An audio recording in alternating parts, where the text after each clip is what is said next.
My name is Ian. I'm 30 years old and I've only just got my life together. Now, I know 30 years old isn't exactly ancient, but a lot of people think it is. And a lot of people seem to have their shit together way before they hit 30. I've only just got my life together. So, when I was 18 years old, I had my first panic attack.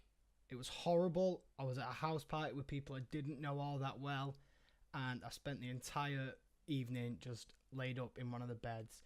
I didn't know what was happening. I was unsure of what was going on in my head. I felt like I was dying, going insane, all of the usual factors. And for ages, I didn't understand what was happening, and that just made things worse. So I went to the doctors and I got told I had a series of different conditions, ranging from a brain tumor. Well, I got told I had potential different conditions, ranging from a brain tumor to labyrinthitis, which is an inner ear infection that affects your balance, to a whole array of shit. Turns out it was just anxiety. And that's an important thing. It was just anxiety.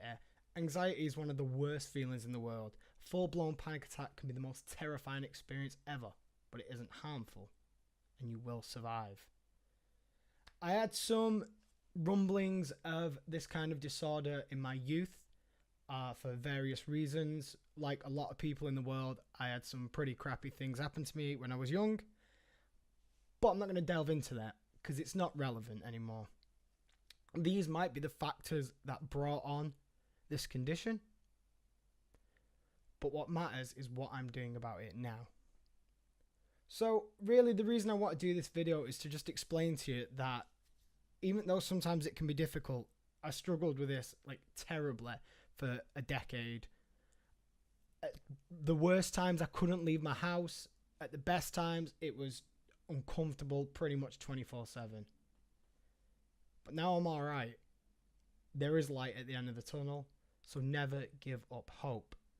Now, I had a lot of different things that I believed were separate issues. So we had things like social anxiety, workplace anxiety, relationship anxiety, a whole manner of different things. But it turned out it was just anxiety. This is one condition and one thing, once you've learned how to deal with, no matter what the world throws at you, that anxiety will be manageable. So, as I mentioned just a minute ago, there was times when I didn't leave my house for like, I think 6 months was the longest time, because every time I just couldn't go out the door. I had like a very severe case of agoraphobia, and the anxiety based around that, surrounding that, just kept snowballing, and my world was getting smaller. So it got to a point where everything I needed for the day was in bed's reach. That isn't healthy, obviously. But because of all the things I've done now, I've worked towards understanding my condition better and working towards feeling better and loving myself more in a non-egotistical way. Just earlier this year, I went traveling around Japan, and I intend to move there within the next 5 years. This is something I never believed would be possible. I found it difficult at one point getting to the end of the street, so moving to another country was terrifying. And it still is terrifying, and I'm worried about the prospect of doing it and whether or not I can handle it. But I've handled so much in the past, and I'll handle this too. At the worst points in my life, I couldn't hold down a job. I'd go to a job. I once got a job at a bookstore. I won't mention the company's name for, just in case there's any legal reasons surrounding that. I got hired by this bookstore as a Christmas temp, and I worked the first day. I just freaked out so much. It was just a 4-hour shift, and by the end of it, I was exhausted. My mind was drained. My emotions were all over the place. And the next day, I was meant to go back and do another shift, and I didn't. I just didn't. I got close to the building, and I couldn't go any further. So I rang them up, apologized, and I quit that job. That was a 4-hour shift I couldn't handle. Now, I'm working 12-hour shifts on a regular basis. I've been at my new job for a couple of months. Not even a couple of months, like a month and a half, and already they're looking to promote me. The reason I tell you this is not to brag. Maybe it's a little bit to brag. Month and a half is pretty cool. but mainly because I want to explain to you that no matter how bad things are, they get better, and there's things you can do to make them better. At my worst, I couldn't have any relationships. No close, intimate connections with people. Anytime I got close, I'd freak out and I'd bail on it. It got that bad that even being physically intimate with someone sometimes became impossible. I wasn't able to perform, or if I was, things ended too quickly, if you know what I mean. Now I'm in a very happy relationship. I've been with this person for 2 years, and we're closer than I've ever been to another person before.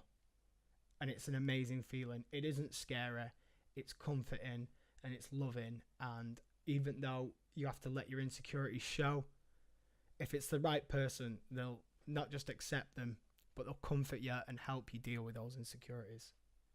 And I tell you this, again, not to brag, but just to let you know, things will get better. I had a friend once, and she told me that out of everyone she knew who had like anxiety issues, I was the worst. And I'm sure there are people who dealt with these things worse than me, but the way I dealt with them definitely wasn't good. I'd drink a lot, I'd cut myself off, I'd avoid any situations that might spark any anxiety or a panic attack, and I just kind of became smaller and smaller in my world. This obviously wasn't the right thing to do. Now, my world is massive. It's huge. I'm traveling to different countries. I have a job with a team of people that I think are absolutely amazing, and I feel like they're actually my friends. I'm in a relationship that's loving and caring. And I tell you this, not to brag, but just to let you know things can get better. Now, I know at times it can't seem like that. And when the dark times are there, it's bleak. There is no light at the end of the tunnel.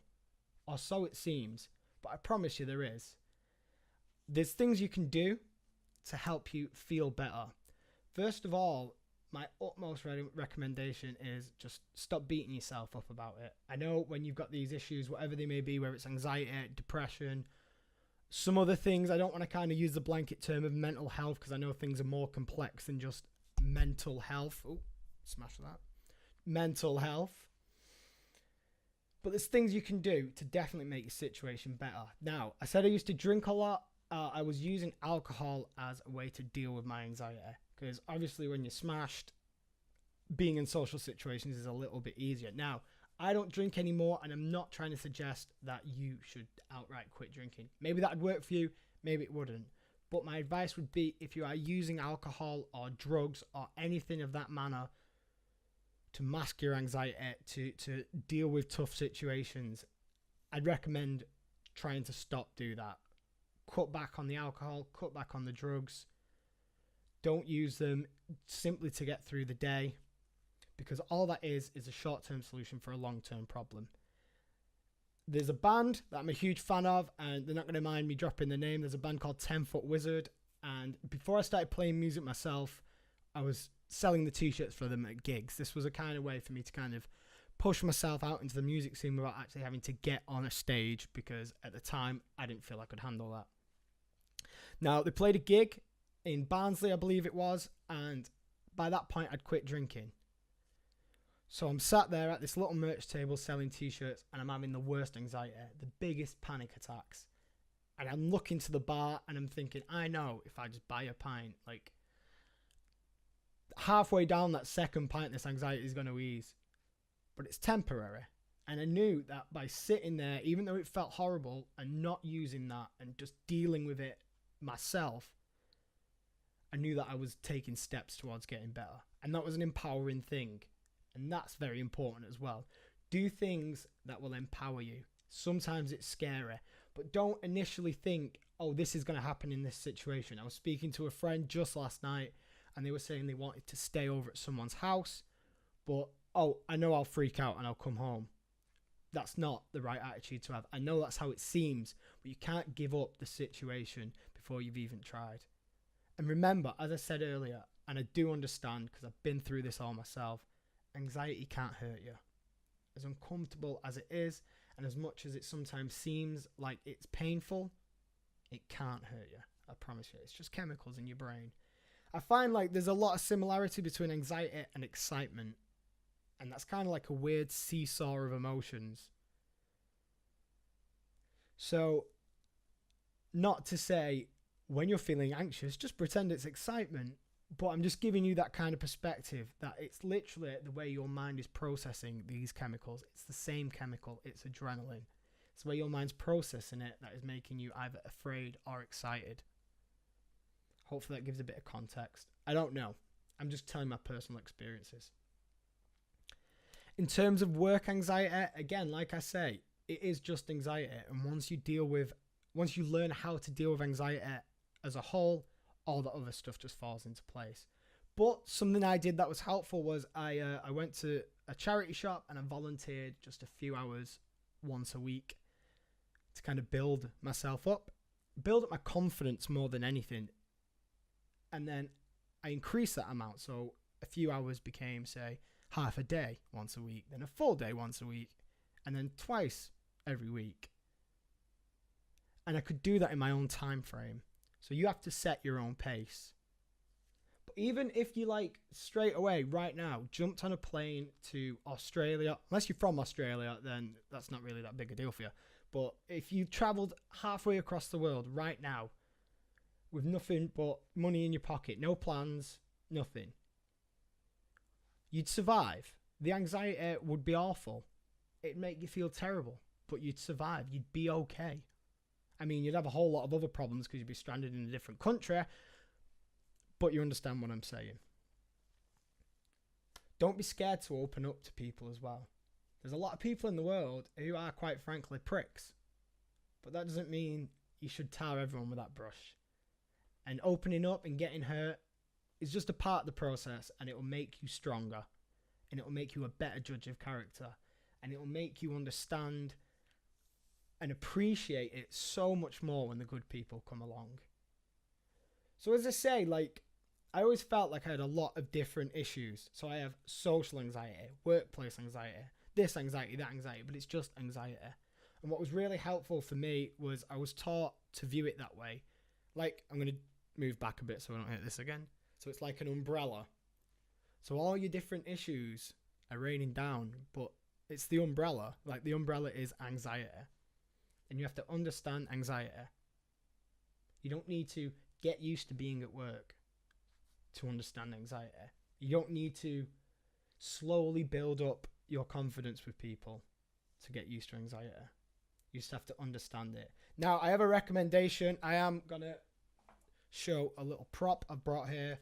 This book was super, super helpful for me to deal with anxiety. It's called Panicking About Panic by Joshua Fletcher, and it talks about some of the things that I've briefly mentioned. It goes into a lot more detail, but this is done, again, as I'm talking to you now, this is done by someone who has been through these experiences. It's not just some hoity-toity medical professional who's done, a degree. This guy's qualified, don't get me wrong, but he's qualified both academically and in his personal life. So I do recommend it. Check it out. I'll put a link in the description. And it helped me understand things in a way I'd never done before. So if I could recommend one piece of literature, that would be it for anxiety.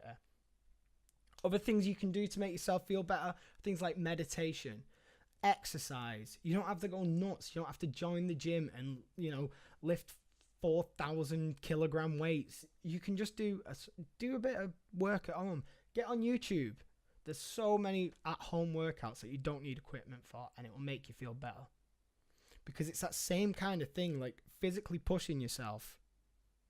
Obviously not to the point where you're exhausting yourself, but physically pushing yourself past what's comfortable physically will help you be able to push past what's uncomfortable mentally and emotionally. I think they call it mental... I forget the name anyway, but people do shit like train under freezing cold waterfalls, ninjas and stuff like that, and that's that kind of same process. It's really interesting, so have a look into it if you want. Meditation things you can do, stuff like yoga, just basic mindfulness, or just even something as simple as like turn off your fucking phone for half an hour once a day. Turn off everything and just sit there. And it'll be awful at first. It's terrible. The first time I did it, oh my God, the amount of intrusive thoughts and bad mojo that just came through my brain. Oh, it was horrible. But eventually things kind of like snap into place. I always imagine it like my brain's wrapped in barbed wire. And that hurts, obviously. And when I'm not doing anything, when I'm just being at peace, being in the moment, that kind of thing, I'm peeling back little bits of that barbed wire. I am unbarbening my brain. TM, that new word. So yeah, I just wanted to do this video to explain to you that my name's Ian, I'm 30 years old, and I've only just got my life together.